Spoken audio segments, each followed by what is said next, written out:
என்ன பண்றது குத்து புள்ள முடுக்க மாட்டான் அவன் கேப்பா மாதிரி 10 போனாங்க அதோட விடுறானு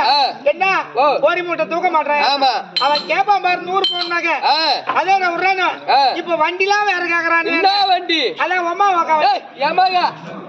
யமகா இல்ல பேச்சாச்சு பஜாஜ் அது என்னவோ இப்ப புது வண்டி வந்துக்குது என்ன வண்டி அததான் கேக்குறானுவன் என்னது அதான் ஏன் பூல்டு வண்டி எம் பீல் வண்டி அது என்ன பூல்டு வண்டியோ அது எடுத்து கொடுத்துறாங்களா கடன் உடம்பு பட்டாது மாமியார் வீட்டுல எடுத்து கொடுத்துருவாங்க எடுத்து கொடுத்த உடனே இவன் என்ன பண்ணுவான் கொண்டாட்டிய தூக்கி வண்டியில உட்கார வச்சுக்குவான் பின்னாடி உட்கார வச்சுக்கிறானா உட்கார வச்சுக்கினு அவன் முறுக்குவான் பாரு முறுக்கு அப்படியே முறுக்கு முறுக்கு முறுக்கு முறுக்கு முறுக்கு கொண்டு போய் புளியா மரத்துல ஏத்திட்டு அவன் மேல போய் சேர்த்துருவான் ஆமா இது என்ன பண்ணு தெரியுமா அப்படியே சிக்கர் போட்டு வச்சுக்கின்னு அப்படியே சிக்கு என் இடம் பெரிய இடம்டா பெரிய இடம் பெரிய இடமா இருந்தா ஒரு 100 மூட்டை அடுக்கலாமா 100 மூட்டை அடுக்காத